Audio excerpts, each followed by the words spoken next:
Oi, meu nome é Vanessa, eu tenho 37 anos, eu sou de Curitiba, no Paraná, e eu tenho estilonomatose. Eu perdi o dedo num acidente e aí eu sentia muita dor na minha mão. Eu comecei em cirurgiões da mão e eles achavam neuromas, né? E daí eles retiravam, abria e retirava, secava. Mas não dava um mês, voltava muito mais.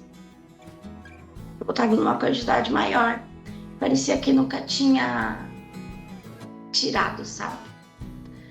Aí, com isso, eu sempre com dor, com dor. Mas era uma dor suportável ainda, né, na mão, assim. Aí eu fiz o transplante do quinto dedo pro lugar do quarto. E daí a gente achou que tava piorando a dor por causa da placa. Retirou a placa e não adiantou. Continuou ouvindo os neurônios, sempre mais. Assim. Minha prima trabalha numa clínica de imagem aqui. E o médico que trabalhava com ela, laudando, né, ressonância, ele falou: Isso está muito estranho. Sua prima já foi num geneticista? Daí ela falou: Não, né? Por quê? Daí ele falou assim: Fala para ela ir num geneticista, porque pode ser algo genético, porque tá voltando assim. Eu vi o exame dela há 2 meses, vi depois da cirurgia e agora tá assim de novo. Se não fosse eu que tivesse feito o exame, eu ia achar que tava errado, tinham trocado. Daí eu marquei o geneticista e eu fui. Na hora que ele bateu o olho em todos os exames, ele falou já o que era. Ele falou, mas vamos fazer o exame de sangue para confirmar tudo. E daí ele falou para mim, você ganhou na loteria do azar. Eu falei, como assim, né? Ele falou, isso é muito raro, quem tem. Daí me explicou como é que eu percebi. Mas vamos esperar para ver. Daí saiu o resultado depois de uns 3 meses.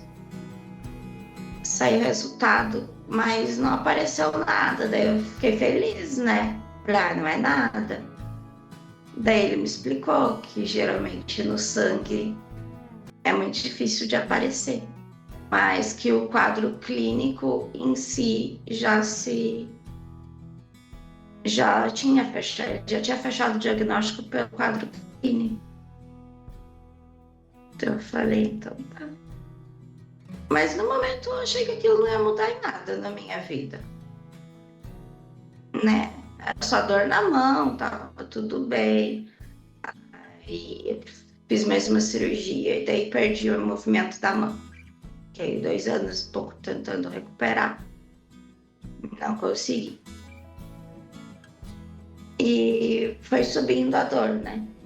A dor foi subindo, daí já pegava outra parte do braço, do antebraço. E daí comecei a ir na clínica de dor. E daí as dores já tinham piorado bastante.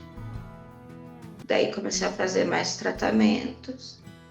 Daí foi quando eu coloquei o implante do neuroestimulador medular.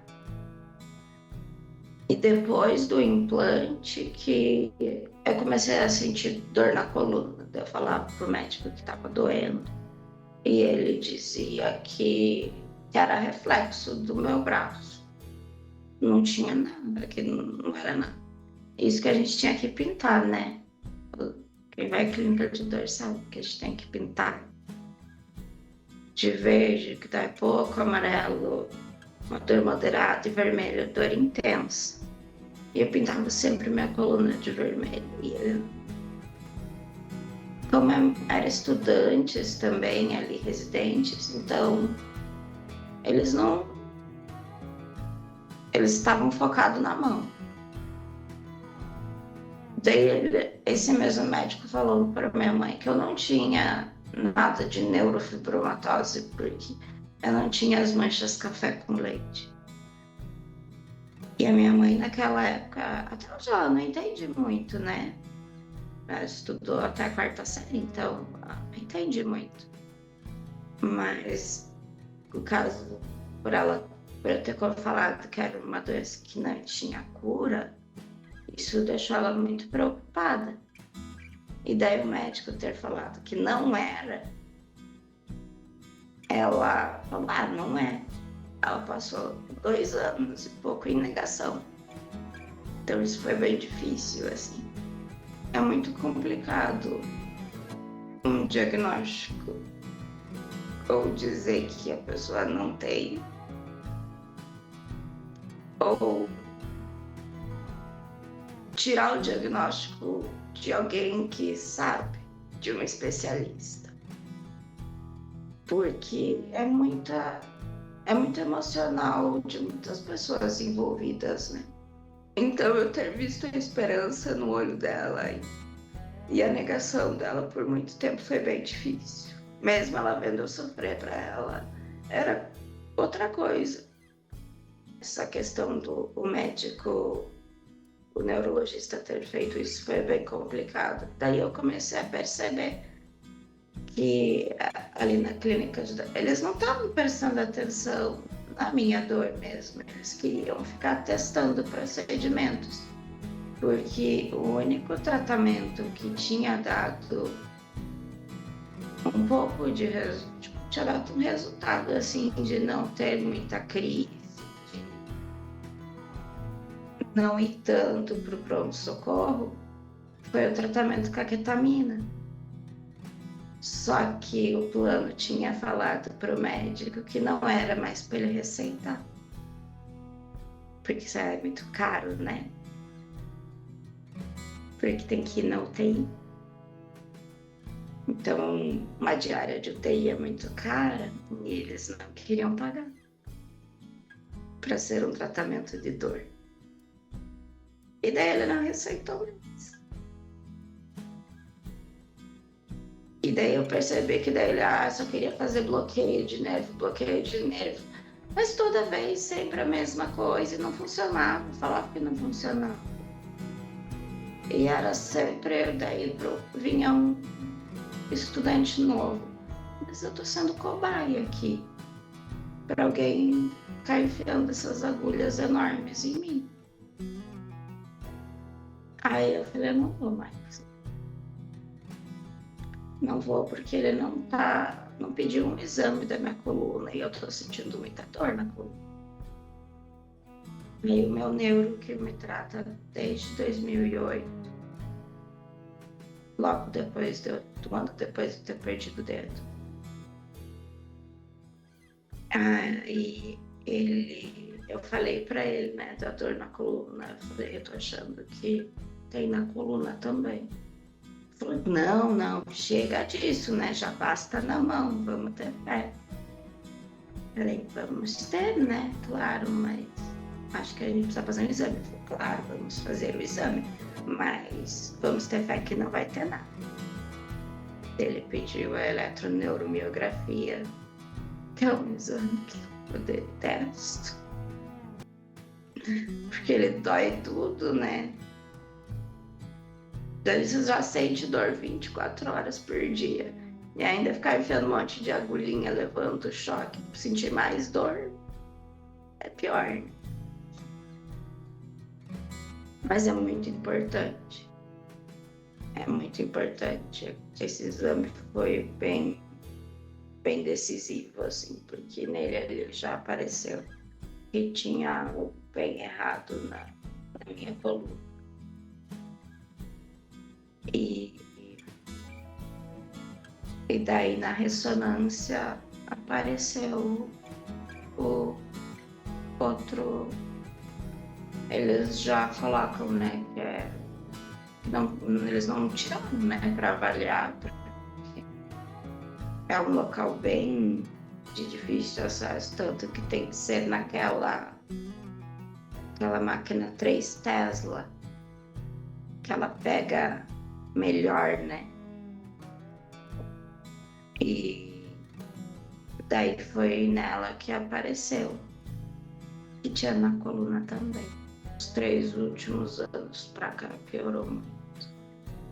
Eu peguei Covid ano passado, quando meu pai estava no hospital.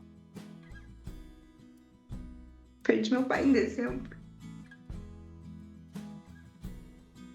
Um paciente internou, eles não testaram pra Covid. Meu pai pegou, o que deixou ele pior. Ele ia ganhar alta no outro dia. Mas infelizmente ele partiu. E como eu visitava ele, eu peguei também. E depois da Covid eu comecei a sentir que a minha perna trava mais. Já quando tava com a Covid, ela já tava travando bastante. Aí meu neuro explicou que muitas coisas da Covid desencadeia pode vir antes, né? Eu nunca tinha pego na pandemia nem nada, a gente se cuidou bastante. E antes, as dores pioravam muito no inverno, ou com chuva. E agora não importa se é verão, se tá 40 graus. Dá crise do mesmo jeito. Desses 3 últimos anos pra cá. Antes não dava crise de eu ter que ir pro pronto-socorro no verão. E agora dá. E é muito... É complicado, assim, das pessoas olharem pra mim e falar: nossa, mas você é uma moça tão nova, mas já tá doente. Porque essa geração de hoje tá tudo doente. Ou é uma moça tão bonita.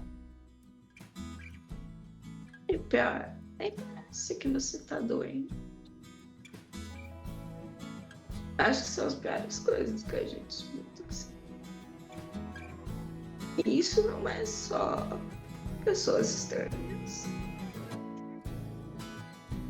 Vem muito até de pessoas de dentro de casa, assim. Dentro de casa não, porque sou só eu e minha mãe agora.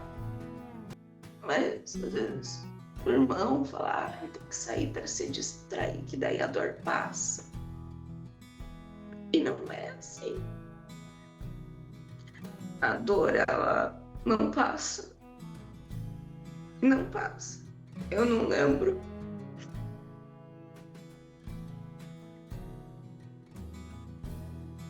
Desculpa. Eu não lembro da última vez que eu não senti dor.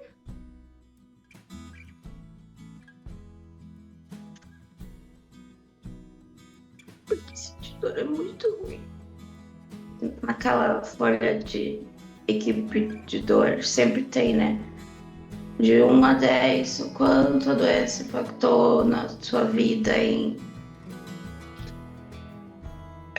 no sono. 10. Não, tem noites que não dá pra dormir. Essa noite foi uma porque tava chovendo. Mesmo tomando remédio para dormir. Mesmo tomando morfina, metadona. Aí tem médico que fala: nossa, como que você ainda tá em pé, aguentando todos esses remédios? Não sei. Deus. E afeta no sono, afeta a atividade física. Eu não consigo, porque eu não tô conseguindo andar. Daí eu preciso de ajuda da minha mãe, que já é idosa.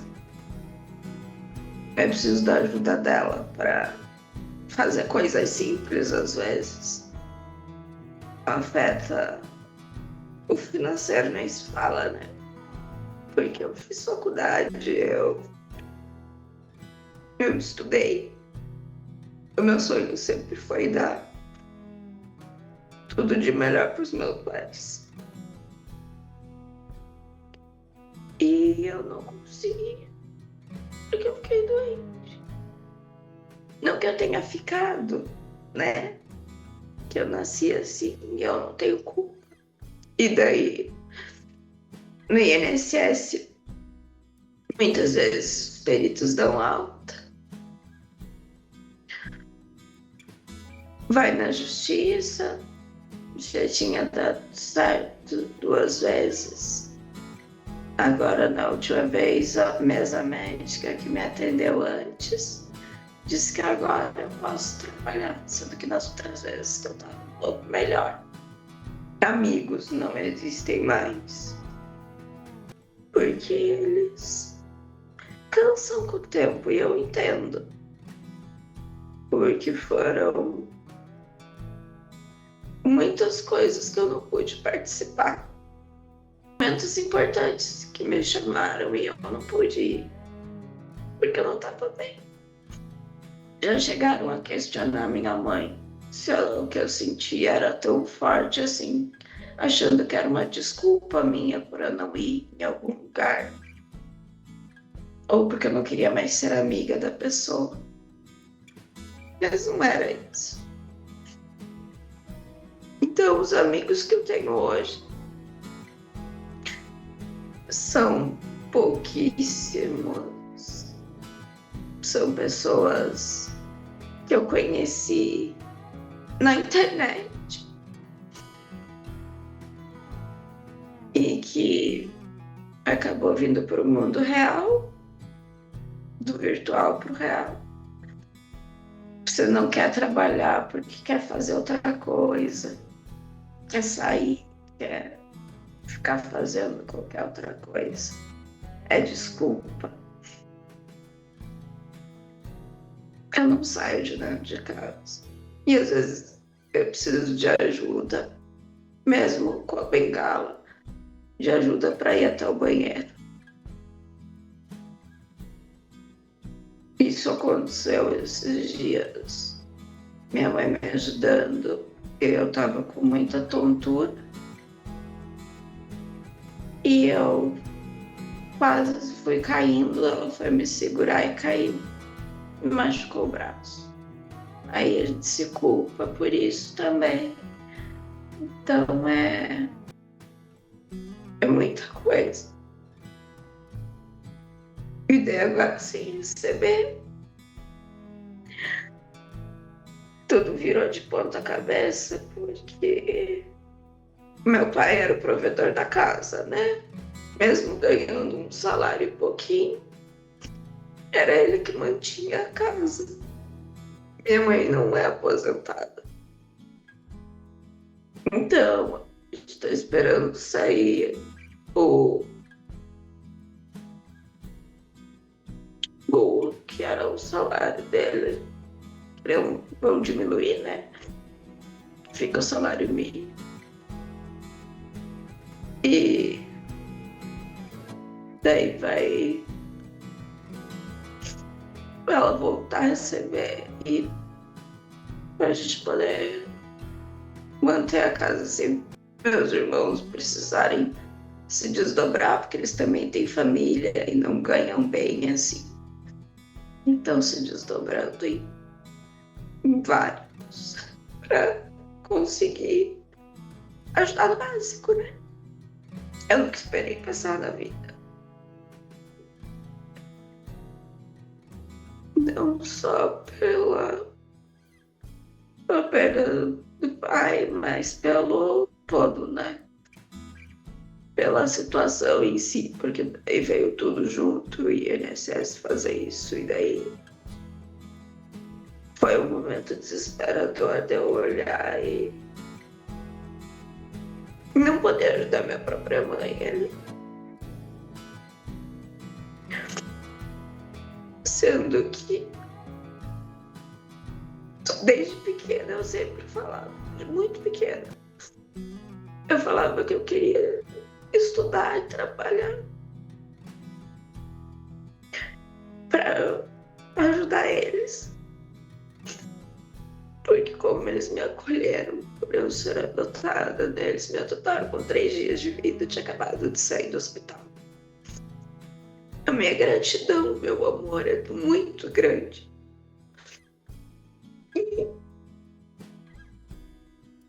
Isso veio um pouco da culpa também de eu estar assim, porque daí eu não posso. Eu vejo minha mãe varrendo a casa, já fico mal comigo mesma.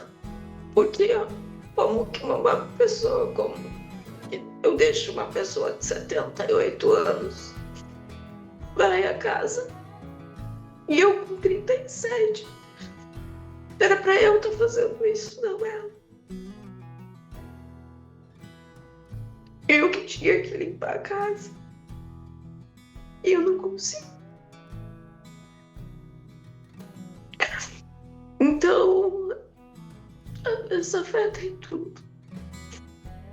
Afeta tudo, tudo, tudo. A concentração. Afeta o humor.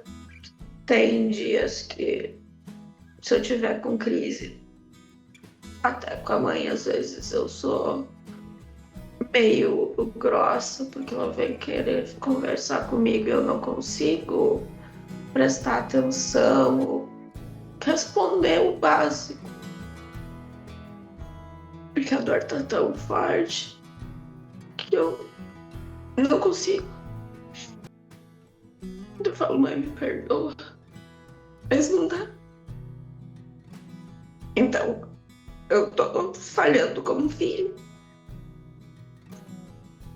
E não poder dar atenção pra ela também. E ainda mais agora que ela tá passando por um processo de luto também. Assim, eu acho que um pouco que nem a matéria, as coisas que estavam passando esses dias sobre capacitismo. Essas coisas machucam muito. Porque se eu fizesse uma maquiagem agora e escondesse as minhas olheiras, escondesse as marcas espinhas, né, que a morfina e os remédios causam, passasse um batom, me arrumasse, ninguém ia dizer o que eu tenho, ou que eu tava doente, ou que eu tenho alguma coisa. Já não dizem comigo assim.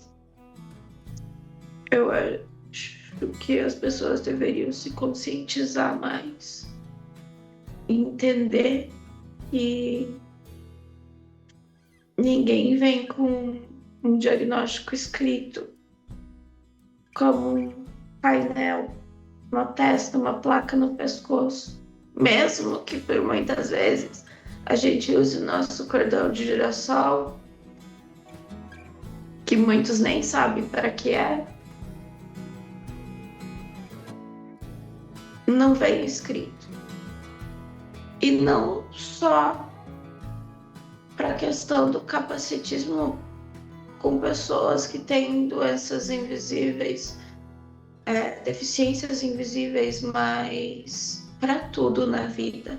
As pessoas têm que se conscientizar disso. Muitas vezes elas mesmas se colocam em risco por causa dessa mente fechada delas, de achar que doença tem cara, por achar que para uma pessoa estar doente ela tem que estar numa cama de hospital. E não é assim. Eu acompanho com o neurologista, né? Ele entrou na minha vida porque minha prima conhecia ele. E ele entrou na minha vida para cuidar no começo da minha depressão. E foi uma benção isso, porque com ele daí a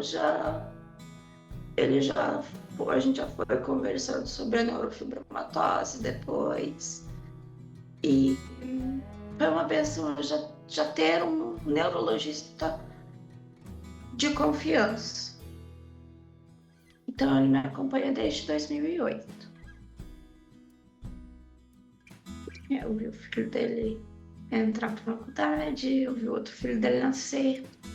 Então, faz parte da família, vamos dizer assim. Eu faço terapia, né? Sou uma psicóloga. Terapia ocupacional eu fiz por 2 anos e meio. Mas ela falou que como não tinha como recuperar, né? Mas eu consigo só mexer o polegar, porque é nervo independente, né? Então, ela falou pra ela, passou sempre exercícios para eu estar fazendo. Então eu faço, eu tento fazer algumas coisas, apesar de ser canhota, o que me ajuda muito. Eu tento fazer algumas coisas com a mão direita, como fazer coisinhas, colocar miçanga, fazer coisinhas de miçanga. Até para outras vezes eu tento fazer um pouco de artesanato, assim, até para minha cabeça, assim, né? Essas questões de tentar pintar alguma coisa com a mão direita, fazer um pouco de exercício até para ela não ficar dura, porque quando ela atrofia e fica dura é pior, né? Então, porque a gente consegue manusear, né? Ela, assim, e se ela endurecer, ficar rígida, daí é pior. O André explicou isso. E eu fazia acompanhamento nessa clínica de dor, que daí eu abandonei, né, por questão deles. E eu vou passar pela oncologista, que é especialista em neurofibromatose, para ver se existe algum tipo de tratamento, alguma quimio que tenha como pelo menos estacionar para não nascer mais, né? Ou não crescer. Quem sabe até diminuir, né? Acho que a esperança é sempre essa. E desde os 14, não podia, mas eu trabalhava, né? Desde os 14, daí aos 16 eu já trabalhava registrada. Eu sempre trabalhei.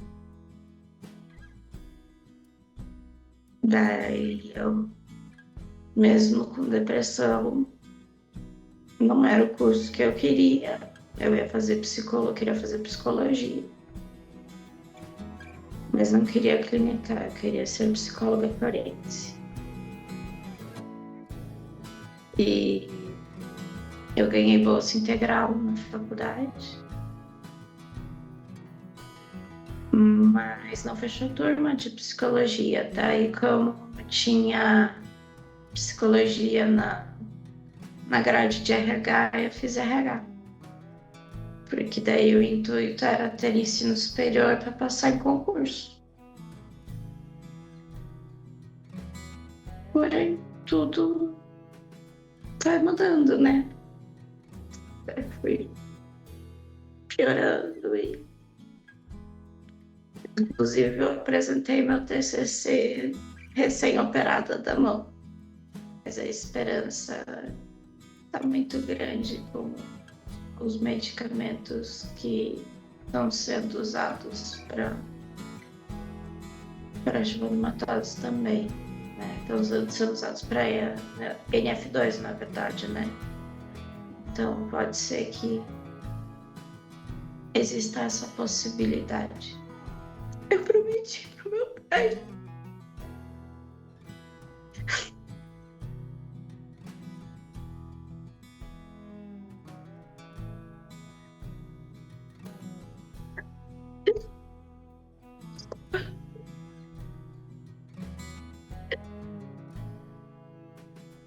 Mas quando chamaram a gente, falando que ele já tava com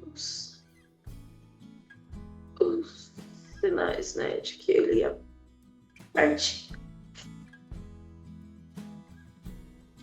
foi um dia antes, à noite. Ele partiu no outro dia à noite. Eu prometi pra ele, falei que ele podia descansar, que eu ia cuidar da mãe. E sempre foi. Eu sempre pensei no futuro para dar o melhor para eles. E essa é a minha esperança. E é isso que eu tenho fé também. Eu tenho muita fé em Deus. Eu tenho muita fé de que eu vou ficar bem. Mas também se não der certo, se não tiver algo que, né, se não possa ser usado o remédio, no meu caso, eu também vou entender. Eu sempre penso nos dois lados. Eu tento pensar nas duas opções. Porque eu acredito sempre que tudo tem um propósito. Mas o que me faz continuar lutando é ela. Ela precisa de mim e eu preciso dela. E eu lembro quando ela me contou que eu era adotada e eu tinha 4 anos, que ela me disse que eu nasci do coração. E desde aquele momento aquilo pra mim foi muito lindo. Já é muito sofrido pra ela ter que me ver sofrendo. E eu nasci do lugar mais lindo que pode ter. Do coração.